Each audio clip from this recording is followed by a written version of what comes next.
Hey, hey, hey, welcome back. Welcome back to the Gemini channel. My name is Laura. If you're new to the channel, I'm going to do a general message for Gemini. Know that energy is fluid, rules could be reversed. Just interpret the message as it best resonates with you. Also, know on this channel and all my channels, I like to dive deep within the reading. So I do look at everything, but we take a lot more time to look at the spiritual blocks, the shadows, to see how they play as karmic themes, help you understand why your person's doing what they're doing, why you're attracting that person into your life. If there's many different realities that play out at one time, why are you choosing to live a reality that keeps you ruminating in negative energy? No one volunteers to do that. But the universe always brings us what we need. So to understand, we need to look at things from a spiritual perspective and then also know what we're doing with that negative energy because we can't just get rid of negative energy. We are the alchemists of our own lives. So you have to actually put something in its place. That's how it works. You can't just get rid of it because your mind will say, well, if there's nothing there, then we're dead. We're non-existent because there's only two energies in the mind. Well, its job is all about, keeping us alive, survival. So again, the psychological and the emotional imbalances that takes us out of our comfort zone while the mind, is not really going to be open to seeing any other different perception because, like I said, survival is what overrides everything. So, being in a connection with a narcissist, well, again, you're not going to do what's best for you. You're going to do what's best to keep the peace. So the problem is that when you're not around that individual, your habits and behaviorisms have already been programmed, so you wind up attracting the same types of people, reliving the same types of karmic experiences, which is why I like to do shadow readings. Because as I said before, you're the alchemist of your life. But if you don't know why things keep happening, then you begin to believe that you don't have power over your life. And then over time, like I said, we form the habits and behaviorisms that are in alignment with that belief, which again then takes you further away from your true self. And your true self is a higher self, which is energy, is just the energy of unconditional love. But when we're stressed out, we're in a place of fear, we're actually going against the energy of the universe. We're out of alignment because God created the universe. So it has the same energy as God's, which is unconditional love. We too have that energy inside of us because God is omnipotent and omniscience and omnipresent, which means it's everywhere all the time. It's inside of you. But when we have the spiritual blockages, which again are psychological and emotional, they're held in the body as stress. It makes it very difficult for that prana, that chi. Well, again, Holy Spirit is another word because that Holy Spirit is what gives us life. It's what gives us that supernatural power. Again, because there's no separation between us and our creator is again all knowing and can do anything. We get stuck in the perception that we can't due to the experiences that we live, being born into ancestral karma, family karma, collective karma. All those karmas teach. All right, so let's see what the underlining energy is. The underlining energy tells us why everyone's doing what they're doing. Really important when you're dealing with, like a past life karmic mate, a soul mate, a twin flame. Like they do one thing, but then you're feeling another. So again, we don't understand why a person does what they do, but they're usually trying to make us feel a certain way in hopes to manipulate us. Okay, let's see what that energy is. Clear karmic programs of intolerance. I feel like you're the one that's determining the energy here, which like is pissing this person off. And you know why? Because you don't care. You're like, I got to a point where if it's not working in my life, I don't want it in my life. It's like, and this person just like I said, being that they're annoyed that you have power. And the power is again, you're not playing. And so this person stays away from you because I don't really want to deal with the criticism. I really didn't want to be told what to do. So I feel like you got to a point and you said, if I'm in a relationship, any type of relationship, and they don't know how to communicate, but they're going to be passive aggressive and try to make me feel bad or try to manipulate me, well, I'm not keeping it in my life.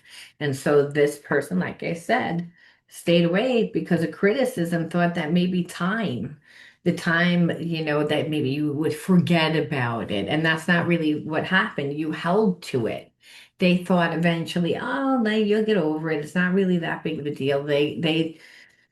And that's not really what happened.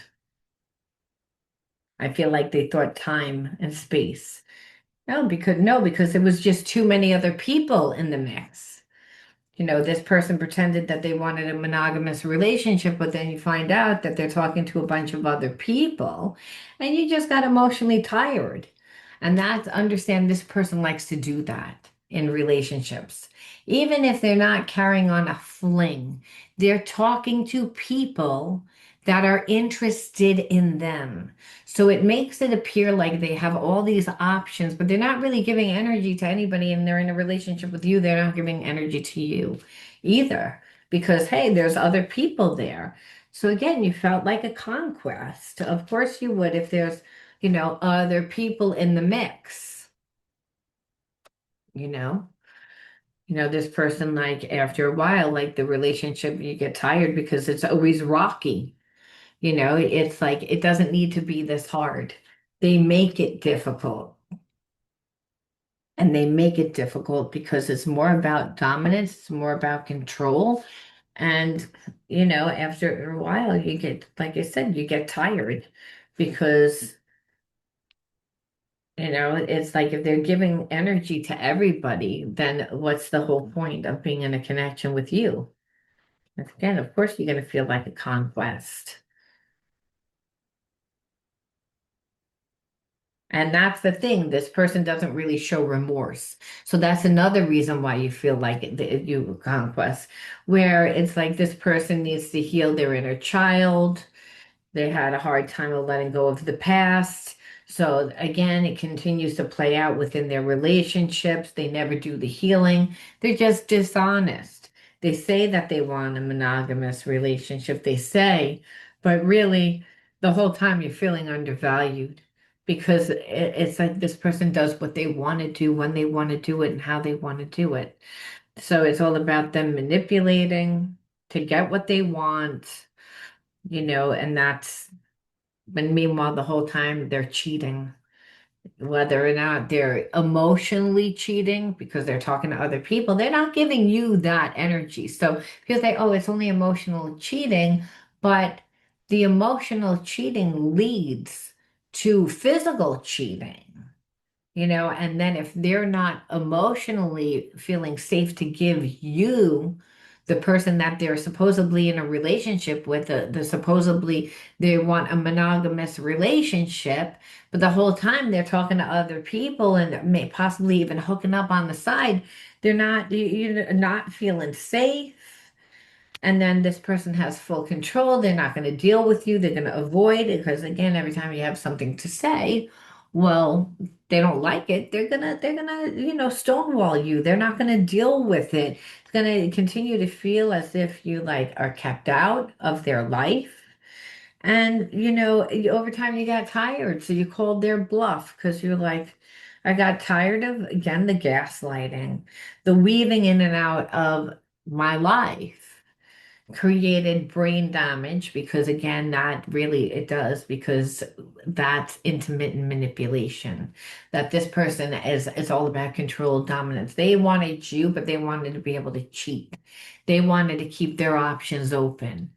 They want you to be there, so they have to keep their foot in the door. So they're going to come in and out of your life. So every time that you feel comfortable and you're doing good on your own, well, it's again, they're going to come right back inside when it's all about manipulating because, hey, they want to have their cake and eat it too.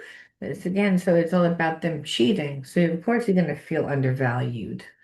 And of course, they're not going to be able to let you into their life that much because, hey, they're talking to a lot of other people, and those other people are not going to give this person energy if you're there. They're not stupid, so they're treating everyone like a conquest. It makes them feel good about themselves, it feeds their ego. So, did the person have any feelings? Well, it's again, this person hid who they really are from you. And so, you know, they do wonder if you're happy without them.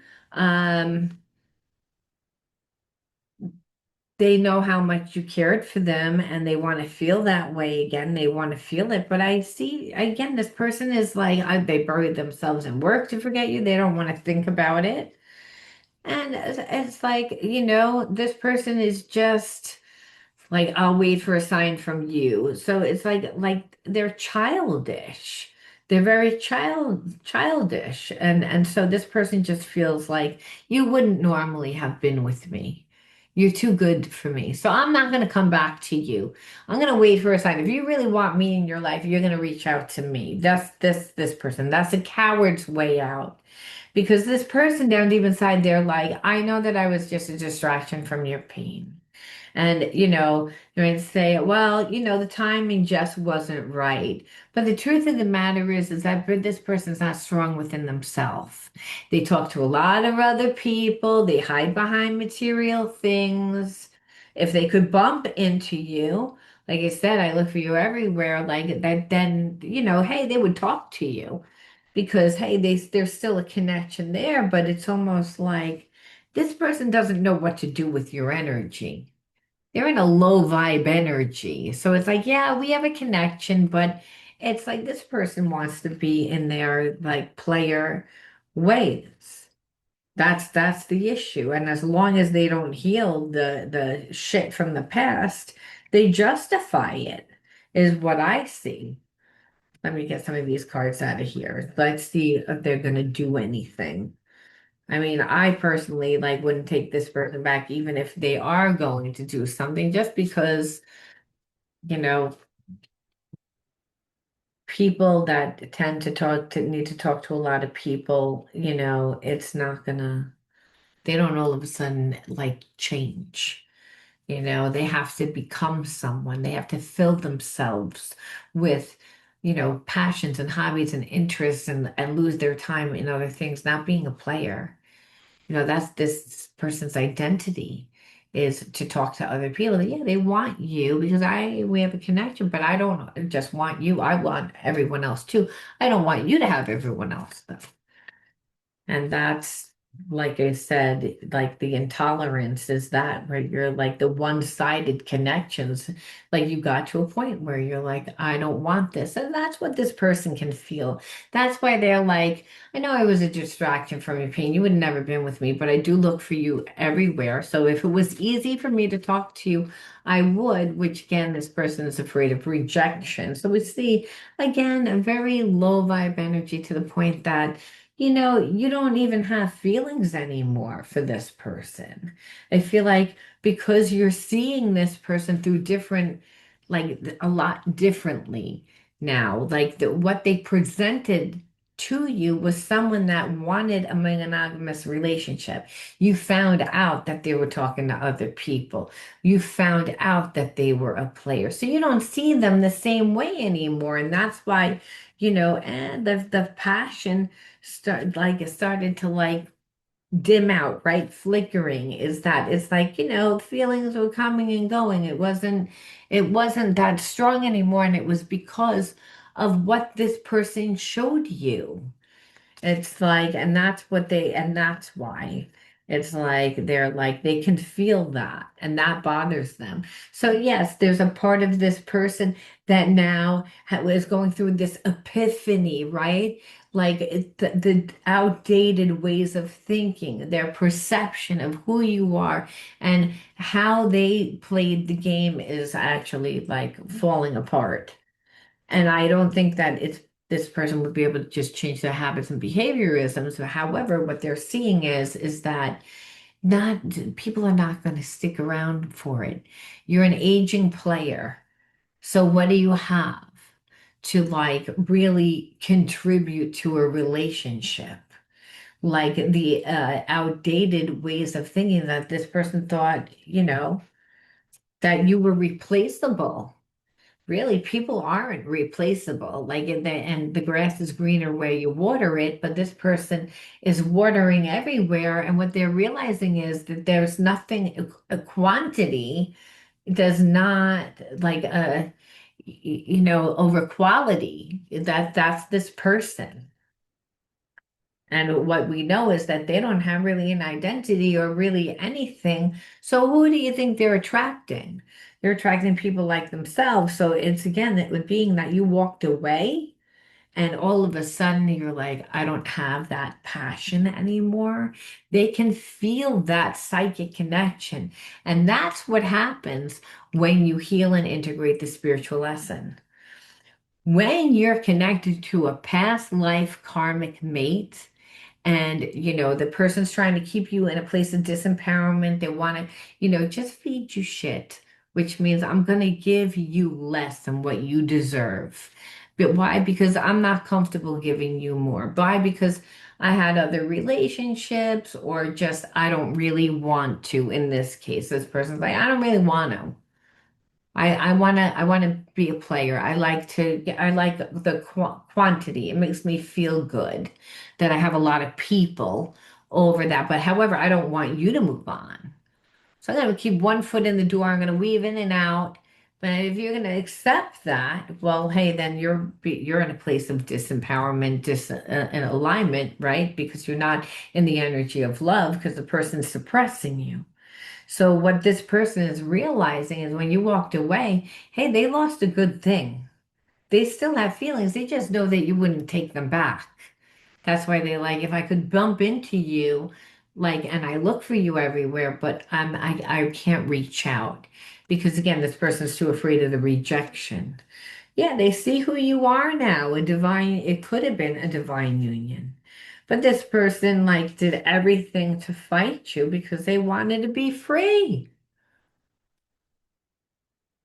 They created too many boundaries in the relationship. And so, you read between the lines, and that's really what happens. And what I feel is this person can feel it.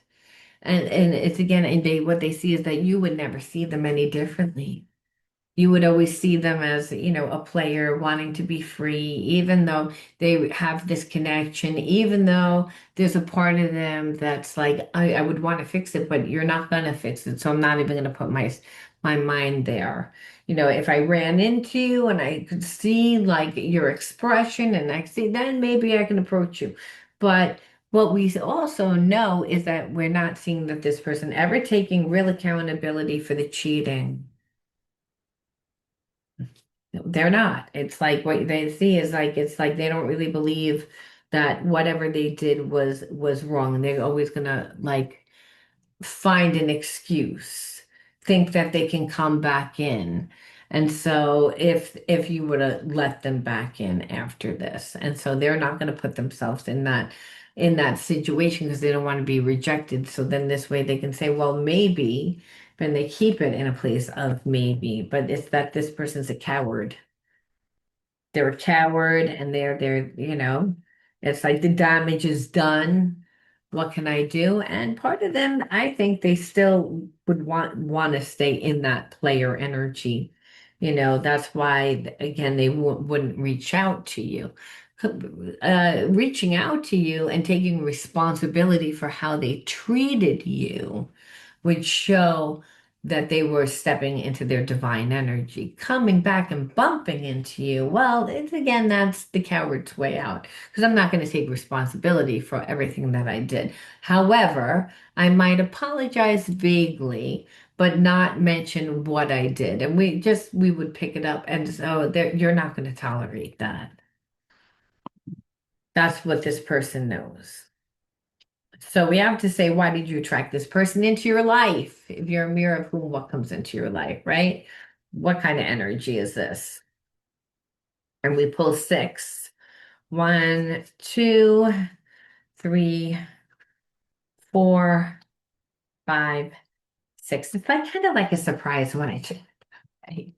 I like to pull because it's like, I don't know, cards do you think we got here? Abandonment, time and attention, oppression,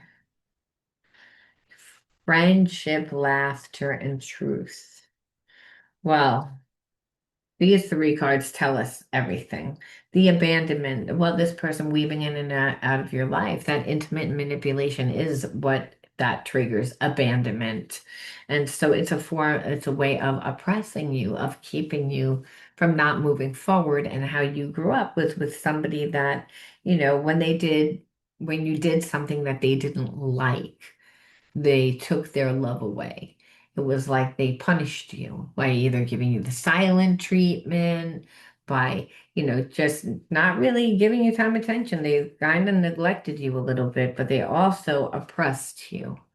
So that could have been through, hey, I like to dress like a rock and roll person, and my parent, like, they would disassociate from me if I wore those particular clothes. It could be anything, right? It's again anywhere when we are growing up and we're forming our unique individuality. It's how when we're finding ourselves really. But if your parent is so overbearing, right? Because they're nervous, right? Then they have anxiety, let's just say.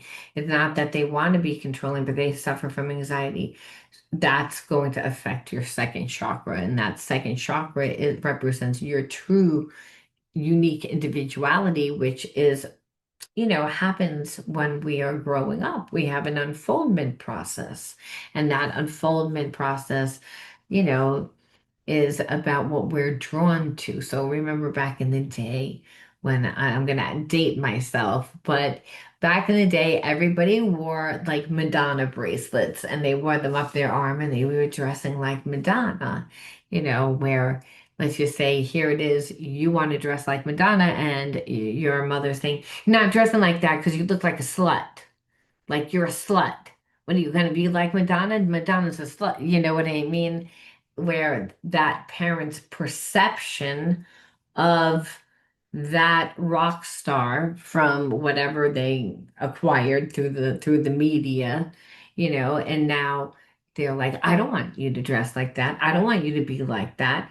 That believe it or not, is an infringement of like a person's unique individuality because obviously if a child doesn't feel safe to express themselves, then they're not going to do it.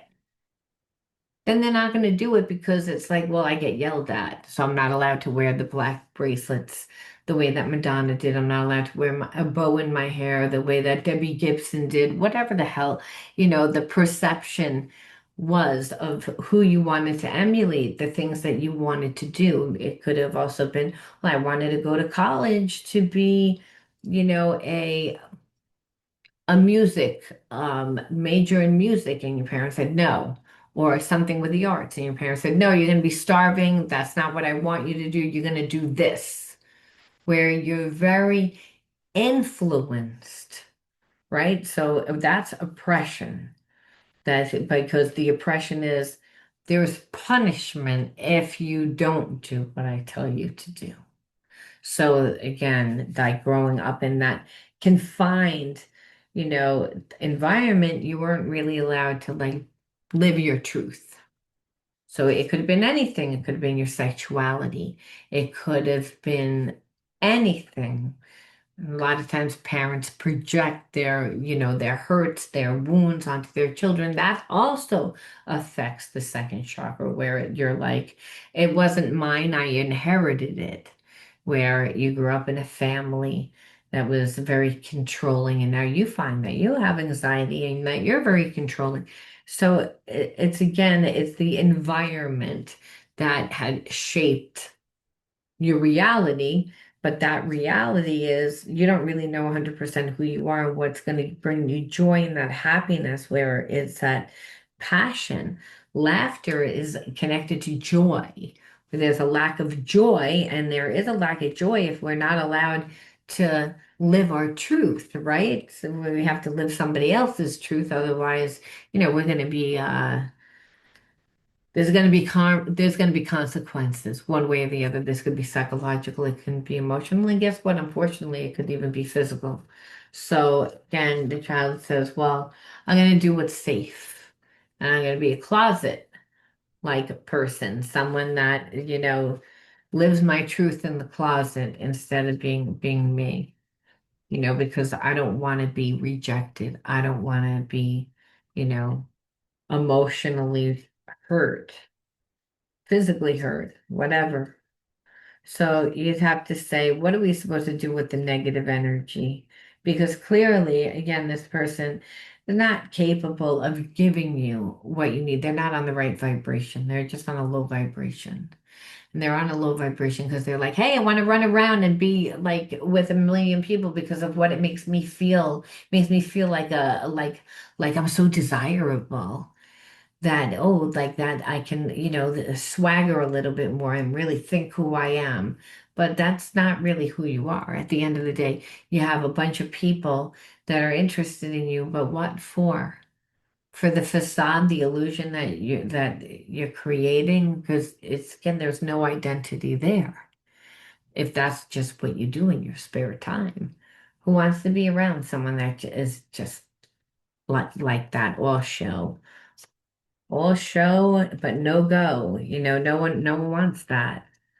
And so no. Spirit says, so it was about like speaking your truth and setting boundaries. Spirit saying growing up in an environment where, again, you were punished if you did, you know, what you wanted to do on some level. There were karmic consequences with that parent. Like, again, we don't know what those karmic consequences could be. It could be you got hit, you got yelled at, you got, whatever it was, it made the environment extremely difficult. And so you had to go through this experience to help you transform. As now Spirit's saying, create the inner sanctuary. How do you get strong within not creating a strong environment, but becoming strong? So when you went through this experience and got to say, well, no one's going to suppress me. It's my choice of what I choose to accept, and it's intolerant to me. I don't want it. Doesn't make me feel good anymore. It's my choice. I don't have to. It's like I do what's best for me. I listen to my higher self, that God part of self, by taking time out every day and creating time to connect with yourself. Well, that's going to help you rejuvenate. But why do we want to do that? Well, again, to be able to tap into the higher self when we're most relaxed and at ease, right? When we're at ease, we're not in the energy of disease. When we're at ease, we're open to receiving that divine guidance. We feel supported. We're going to know what to do. We know what feels right to us. We're not overstimulating by somebody that's like that, which would benefit from you being overstimulated, right? Again, 'cause then they'd be able to do what's best for them.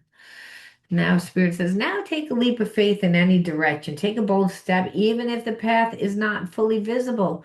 Risks are rewarding. So, Spirit says, have a love affair with yourself. It's again, invest in yourself. The things that mean something to you, put more energy into them. If there's not enough of life that comes from those things that you're passionate about and those things that bring you emotional comfort. Spirit says, we lose our way. And we lose our way because we get caught up in the day to day of work and the relationship, and they're just problems of life. So, again, we want to feed the passions of our life, especially if we were around someone that oppressed us, right? That means that we weren't allowed to have our unique unfoldment process all the way. So Spirit says, so what you don't know about yourself, you would clearly say, well, I don't like, or it's not working, or there's nothing there, where it's not that it's not there, it's that you haven't developed those skills, you haven't found that part of yourself. Remember, life is all about remembering who you are, but that happens while you're on the path and living your life. So we all have to live in traumatic experiences. Here, you were wise enough to say, no, this is my choice. And I see whatever this is. And this energy is very suppressive, it's very controlling, it's not on a good vibration, it doesn't make me feel good. And guess what? I'm going to do what's best for me. And that, is what this person never expected. They never thought that you would say, no, I choose me. Because you were too nice, too kind, too loving, whatever the energy was. But what you said is, no, I choose me. And Spirit says, goodness. Overcome your imperfections, polish your character, and feed on the positive of your life. Free yourself, allow your goodness to manifest and become a source of your own joy through gentleness or for unconditional support, understanding and love to yourself and others. So Spirit says, you see that? It's like your goodness, finding your goodness so that you could become a source of joy, which is what you didn't really have because laughter is always, to me, associated with joy. Being able to live your truth. You're being asked to, no, no, this is do it. Live your truth. Yes, we overcome our imperfections, but we feed on the positive and free yourself. Allow your goodness to manifest. And that's the key right there. Allow your goodness to manifest where you don't even know all the good that's inside of you. Where this person, they saw it, they just were too lazy and said, well, no, I don't want to really be in a monogamous relationship. I don't want you to not be in a monogamous relationship, but I want to do whatever I want to do. And you said, nah, I'm intolerant to that. I'm going to leave that there. You let me know how you resonated, Gemini, and I'll talk to you soon. Bye.